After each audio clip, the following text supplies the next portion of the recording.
In the center of the throne room, the legionnaires surround a human. The man holds a pistol, the barrel still smoking after firing it. And that, my queen, is how guns work. The mermaids glare at the intruder, but no one makes a move. It was a mistake to come here, Hunter.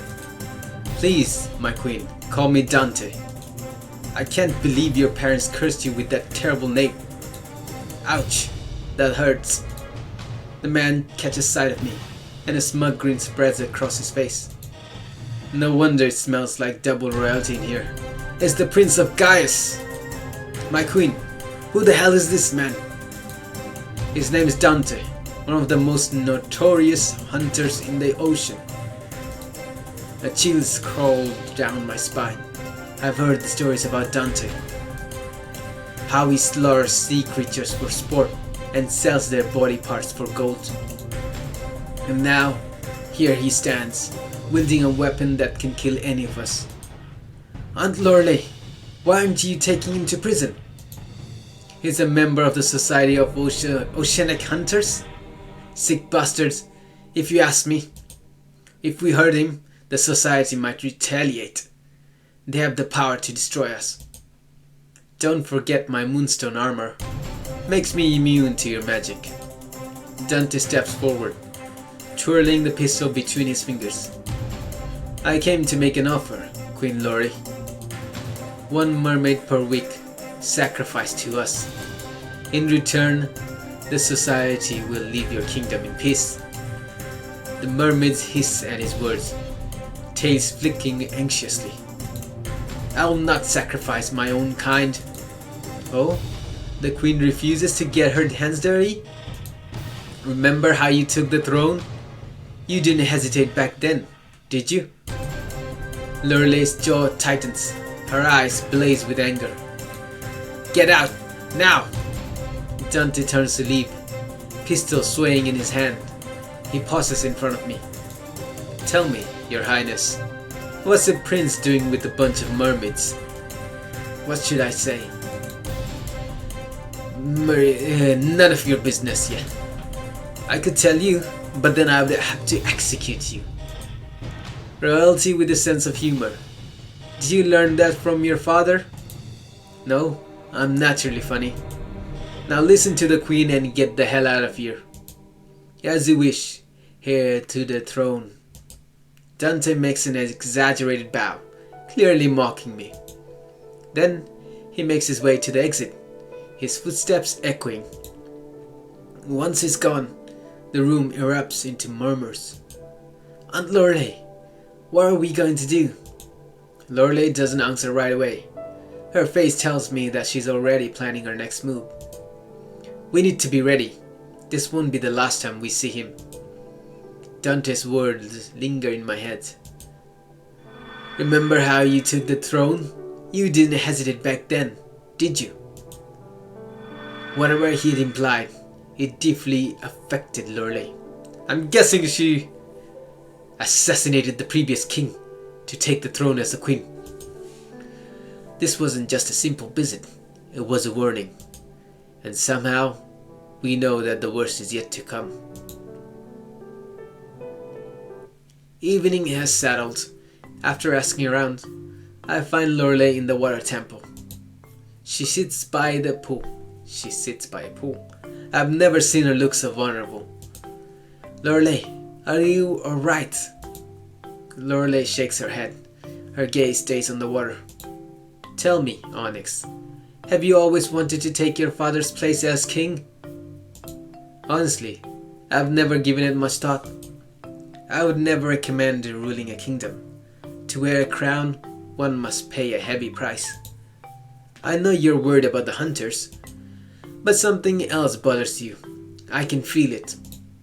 Lorelei responds with a subtle nod. Without warning, she closes her eyes and hums a haunting melody.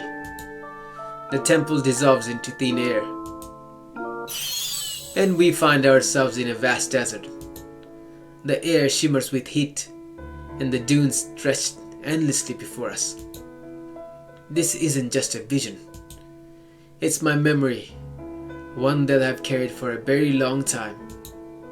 When our father died, the kingdom needed a new queen. Following tradition, my sister and I had to race across this desert. Wait a minute, don't tell me she killed her sister. To decide which of us would become the next ruler, two figures appear on the horizon, running across the dunes. I recognize one of them as the younger Lorelei, her face filled with excitement. Another girl runs beside her. Lysandra, my older sister, Melodia's mother. So that's what she looks like. We watch as the siblings run side by side, both eager to reach the finish line and claim the crown. Suddenly, the ground shifts. The sand ripples like water. Without warning, the dunes collapse, transforming into quicksand. The sisters cry out in panic, their legs trapped in the treacherous sand. Lysandre, help me! Don't worry, I'll push you out. Lysandre uses her strength to shove Lorelei from the quicksand. Lorelei turns around to help her sister. Run, Lorelei, don't worry about me. But I can't leave you. Don't look back, just go. You'll make a great queen, my sister. Father would be proud. With tears in her eyes, the young Lorelei turns around and runs. Lysandra's voice fades as she sinks beneath the sand. The desert shifts back to normal. The two sisters fade away like dust. My sister, we never found her body. Lorelei folds her arms, her voice trembling with guilt. I should have gone back for her, but I kept on running. It was my fault she's dead. I abandoned her for the crown. Wait a minute, why are you guys running on the desert if you're looking for the crown? That does not make a single sense at all. Shouldn't you be fighting in a coliseum for the crown, no? Lorelei begins to cry. What should I say? There was nothing you could have done. You could have done something. Yeah, there was nothing you could have done. You were weak in the desert. It was you against the desert. No one knew it was gonna happen. Lorelei's lips quivers as she nods slowly. That's what I kept telling myself. But still, I could have tried. I could have been a better sister. As far as Melodia knows, her mother died of an illness. If she finds out the truth, it will break her. Oh, Lysandra, I'm so sorry. Lorelei collapses to her knees, her hands clawing at the sand. The desert responds to her sorrow. As she cries, the heat intensifies. The sun grows hotter, and the air thickens and becomes more suffocating. Lorelei! Lorelei! Snap out of it! But she doesn't hear me. Her emotions continue to affect the desert. I look around for a way out. That's when I see it, an oasis, shimmering in the distance. It might be a mirage, but it's our only hope. Lorelei slumps into the sand, overwhelmed by grief. Lysandra, oh, my sister, if only. I need to act fast. Can I carry a queen? Will she even let me? What should I do? Carry Lorelei to the oasis, of course. I drop to my knees next to her. Lorelei, I need you to listen to me. Your emotions are out of control. That's why it's getting harder. I'm going to carry you, alright? Carry me to where? There's an oasis up ahead. We can take shelter from the storm. Without waiting, I scoop the trembling queen into my arms. Wait a minute, isn't it all an illusion? Why is it so real? Her body trembles, her sobs muffled against my chest. I got you, Lorelei. I won't let anything happen to you, not even in your own illusion.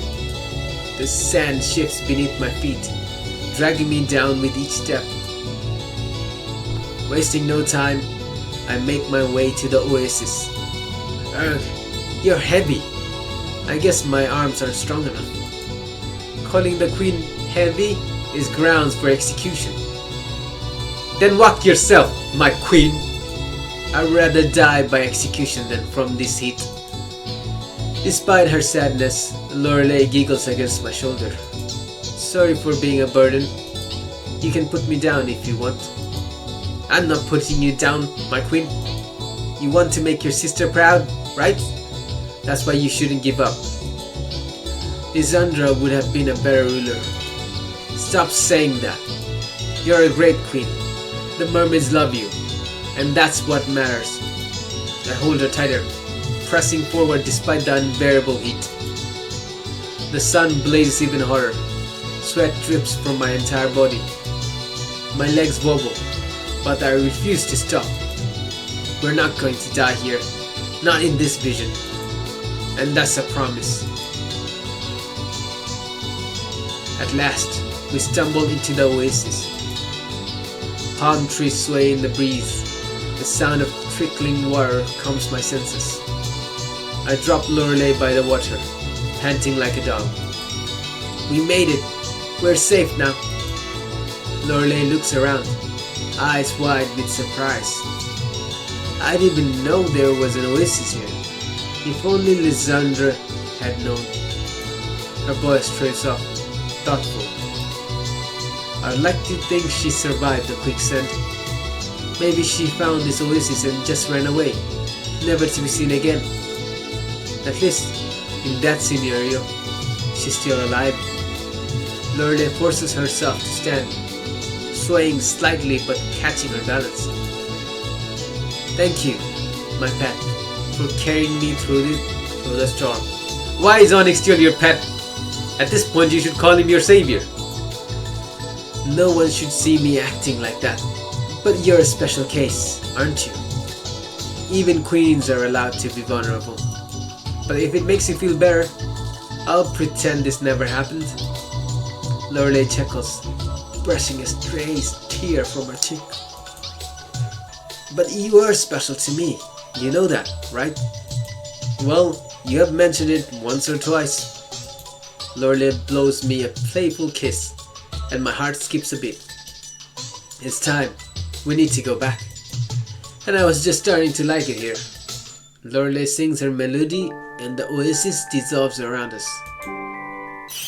We return to the water temple. The air feels cool against my skin, a welcome relief after the heat. Oh dear, you look awful, my pet. Try carrying a queen through a desert and see how you look. Next time, I'll let you carry me like a knight does with a princess. We share a laugh, and the mood turns lighter. I've noticed that our glances last longer, and being around her seems more fun. Maybe I've grown attached to this mermaid queen. Maybe I do want to protect her to the best of my abilities. Thank you, Onyx, for not leaving me. In time, my queen. Before we go, there's something you need to see. Lorelei leads me deeper into the temple, in front of a towering statue carved from stone. This is Literus, the mighty ocean guardian. The statue depicts an imposing figure. His eyes, although made of stone, radiate wisdom and power. As I stand before it, a weird sensation starts within me. He feels familiar. It's because you're connected to him. What's that supposed to mean? According to legend, Literus vanished after eons of dedicated service to the sea. However, many believe that his magic endures within a chosen one. They say he left more than a legacy. He also left an heir. And you think I'm the heir? His reincarnation, to be exact. A chills run down my spine. But I'm just an ordinary prince with superpowers that can control the wave and not affected by mermaids' powers. A prince who can control water doesn't sound ordinary to me. Remember when you summoned that wave when we first met? The moment you did that, we knew you were the one. The realization dawns upon me. My ability to control water, my immunity to Korra's death touch. Things never made sense until now. I never imagined that I could be something more. Lorelei steps behind me, her fingers trailing gently from my shoulders to my chest. Perhaps it's time to think bigger, my pet. Is this why you wanted me to mate with a mermaid? The wife of Literus was a mermaid. I thought maybe I could fulfill some ancient prophecy. But looking back, it was ridiculous. All those pointless experiments. I shouldn't have been ambitious, not at the cost of your happiness. But still, any sea creature that bears your child would be incredibly lucky. So please, choose wisely. Lorelei.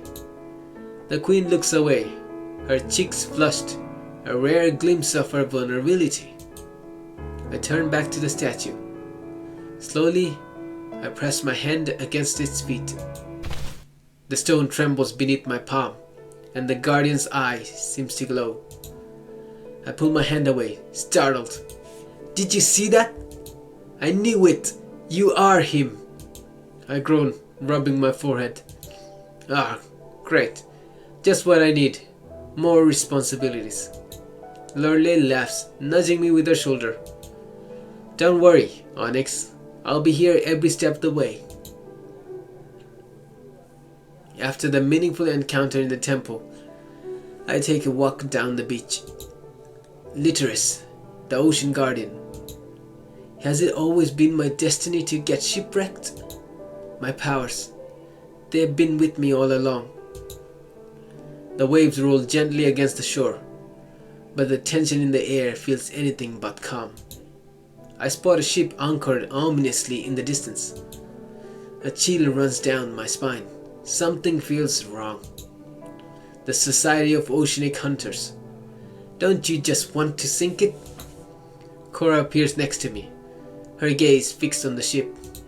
Mermaids are used to threats like this. Hunters, smugglers, pirates, we have seen them all. They come and go. But you can't ignore it forever. That's why the Legionnaires are always training. If things get bad, we either fight or search for a new home.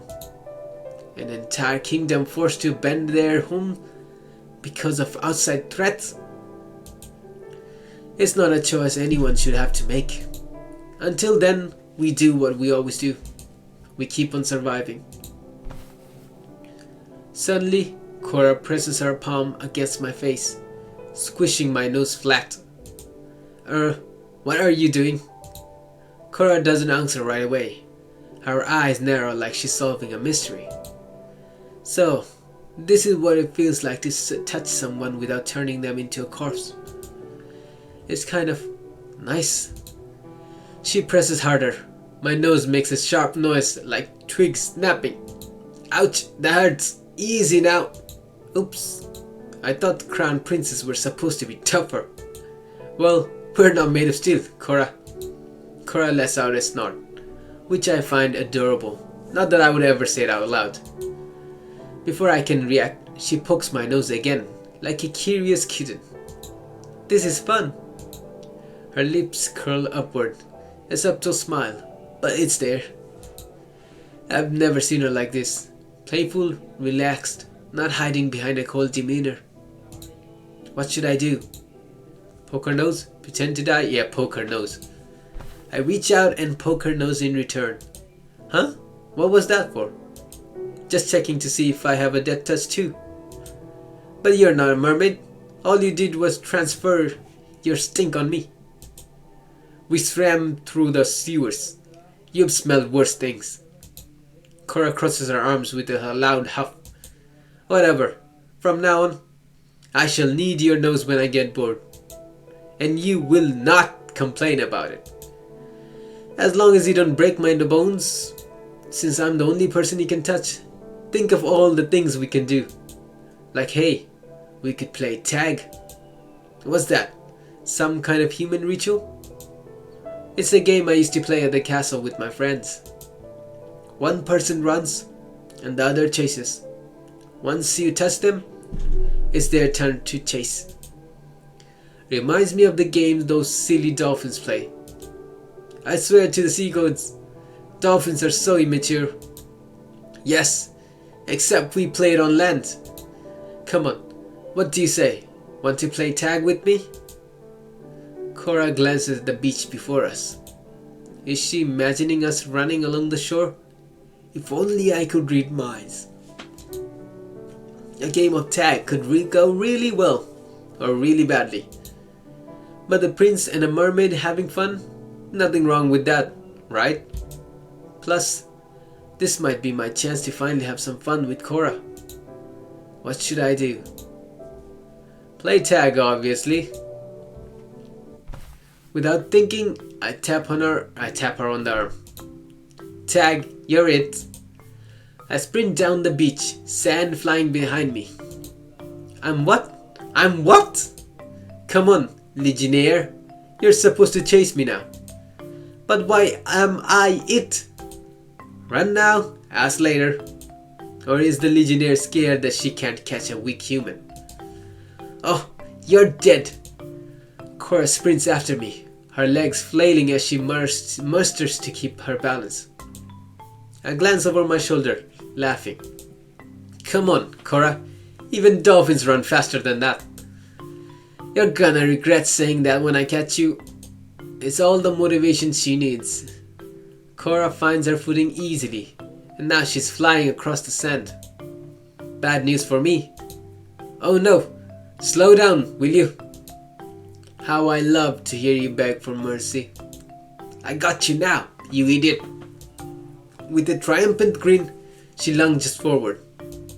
And instead of a light tap, she tackles me full force. Erg! The two of us collapse on the sand, our lips tangled like seaweed. Ouch! What's wrong with you? A human was mocking me. I had to teach him a lesson. By shoving me into the sand. Despite the rough landing, I can't help but laugh. Ha ha ha ha! For a moment, it feels like I'm a kid again. Running wild and free, with no worries in the world. I roll on my back, catching my breath. Cora does the same thing. We gaze at the moon together. The air feels cool, romantic even. Alright, I give up. You got me. It was easy. I barely even tried.